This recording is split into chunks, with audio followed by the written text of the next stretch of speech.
missing someone.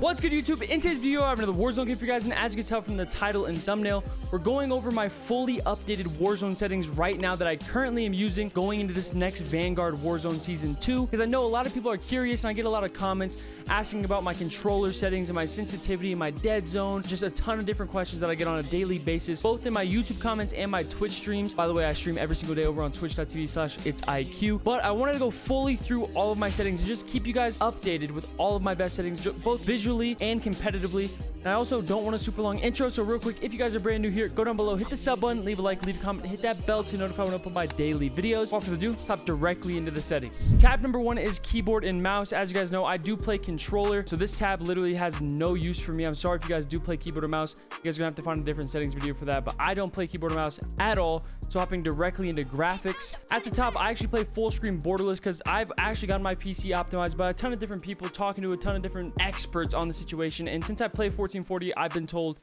it is best to play borderless. This is your monitor. I have an Alienware 2721D, which is a 1440p 240 hertz monitor.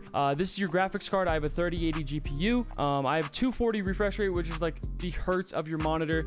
Like I said, I have a 240 hertz monitor. For render resolution, you guys should really only be at 100 because that should be the max resolution your monitor should play at. I know a lot of people, or some people that I've seen, like 110 because you get a little bit more clarity on the map. I don't think it's very needed, especially on Caldera.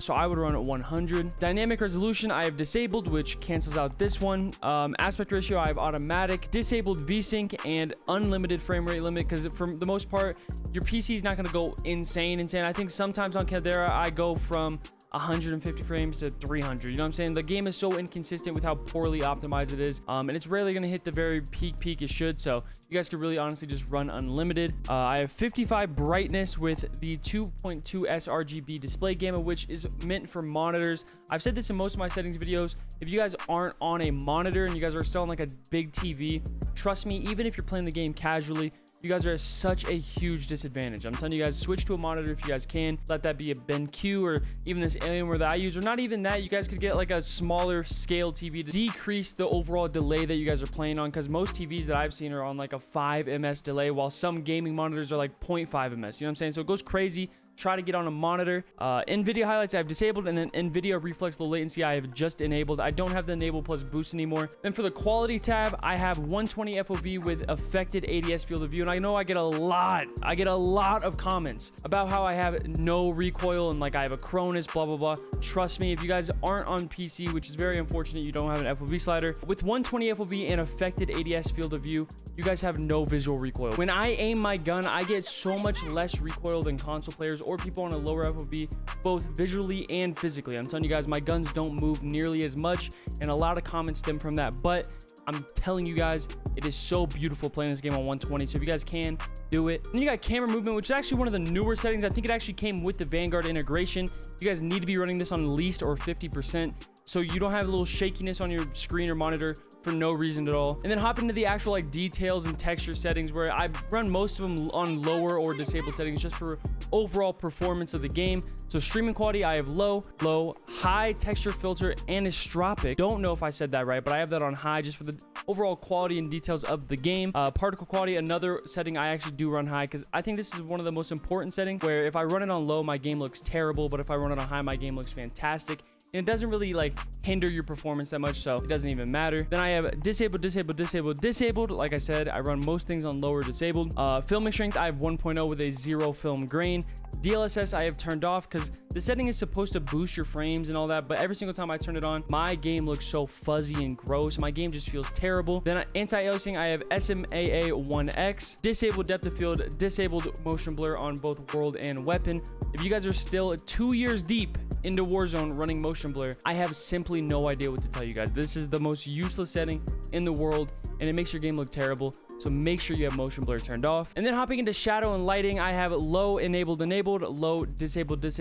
Like I said, a ton of settings, low and off, just for overall performance. Trust me, like I said a million times by now, My PC was optimized, and these are some of the best performance settings you guys can get. So this is all that I'm running for graphics. Hopping straight into interface, I'm actually running a colorblind type of deuteranopia. I get a lot of comments again in my YouTube comments and my Twitch streams asking why my game is so vibrant and if I run filters and all that stuff, but I actually don't run any NVIDIA filters. I just have a colorblind type on, and this makes my game pop. Of course, if you guys are actually colorblind, run what you guys need, but I run deuteranopia with both colorblind targets. I run my HUD on 0-0 because it actually zooms in what my map sits at, what my ammo and health and everything sits at, so it's more centered to the screen. My eyes don't have to travel as far. Of course, it's not that big of a change, it's not that big of a deal, but ever since I switched to 0, I can't switch off of it.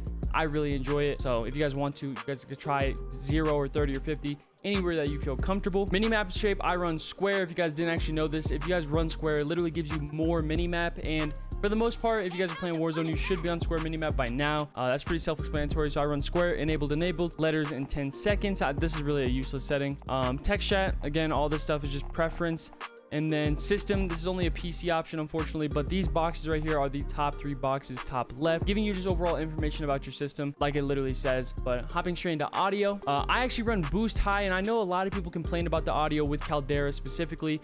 I run boost high because I've been told by a lot of people that with my Astray 40s, this is the best option by far. I've tested everything, theater, speaker, boost low, literally everything you guys could imagine, tweaking all my audio volumes and everything. I'm telling you guys, boost high is what I found the most success with, and it feels the best. And then I mix that with 50, 0, 50, 60 for my overall volumes, and then 35 cinematics. This is all preference, but I've been told that you actually do want your master volume down a little bit with your effects volume up, because apparently it helps footsteps a lot, boosting the little cues. So definitely try out these volume settings. Then I have hit marker sounds MW with mono audio disabled, which is a very important setting to talk about. Mono audio actually takes your directional audios from how you could tell where someone's to your right or to your left and sends it all into one channel, to where you really can't tell directionally what you're hearing. You can't tell what's right or left or above you or below you. It's all into one channel, like I said. So make sure to 100% have mono audio disabled. Then again, all of these settings are really just preference. I mean, you can change this to literally whatever you need and want. But hopping into some really important settings, my controller settings. Like I said in the intro, this is some of the settings that I get comments about on a daily basis on every single social media platform you guys could ever imagine. So of course, I run controller with a default button layout and default stick layout, because I do play a scuff impact. I don't need bumper jumper, or I don't need jump with my analog stick. I actually, like I said, I run a scuff impact. It's absolutely beautiful. Recommend the controller. But I actually run 4 paddles. I don't really use these middles two that often, but I use the outer two a lot. So I jump and slide with paddles. And so my point is, I don't have to use the analog stick. I don't have to use special layouts. I disable invert vertical look because I don't know why you would want that. Then for my dead zones, I have 0.10, 0.10 with 0.99, 0.99, because overall, before the integration, when they made all these settings super goofy, I just ran a 0.10 dead zone, and this is basically what that is. I know I run a high dead zone, which is kind of like resistance or against like stick drift and stuff, but I just feel really comfortable with it. I tried switching it up, and I can't beam people off headies and stuff. So dead zone plays a bigger role than a lot of people imagine, and I've always ran a 0.10, even back from my console days. And then I run 9.9 sensitivity with a 0.8 ADS. And then I go into this custom sensitivity like breakdown per zoom, and I run a 0.8 all the way to a 4x zoom scope. 9.9 with 0.8 I felt so comfortable with my whole time playing Warzone. And I always tell you guys, find a sensitivity you're comfortable with movement wise, so you guys can move around, make snaps comfortably, and just kind of flow through the map with all your pacing. And then tweak the ADS sensitivity to where you could beam at any range, and you could even go to the specific scopes, make sure you're beaming at longer ranges. So just find a sensitivity you're comfortable with and just kind of tweak it from there. Of course, you guys could use mine as a base and then kind of work from there. Then you got aim response curve type. I've done a lot of research on this stuff. Dynamic is easily the best option, because standard is like a mapping rate from point A to point B where it has a build up to it. Linear has no build up, and dynamic is like a mixture of standard and linear. And like I said, dynamic is by far the best option, and it's not even close. So go ahead and try dynamic. Control eye vibration I have disabled. Aim assist I have standard, because it's by far the best option. The other ones are kind of whack. No point in switching that up at all. Scale aim assist with FOV I actually have disabled, because as you guys can tell from this box right here, this left one is disabled and the right one is enabled. This white box is your aim assist box, and I've always ran disabled because this actually gives you more aim assist. As you guys can tell, it's a bigger target compared to a smaller target. This is one of those settings where whatever you've been running, just stick with it, because you're not going to have the greatest, easiest switch going from enabled to disabled or disabled to enabled. So I run disabled. I always have, always will. Feels really, really good for me. And then I have ADS plus melee enabled. hold. And then of course a huge Warzone setting for use/reload behavior is contextual tap.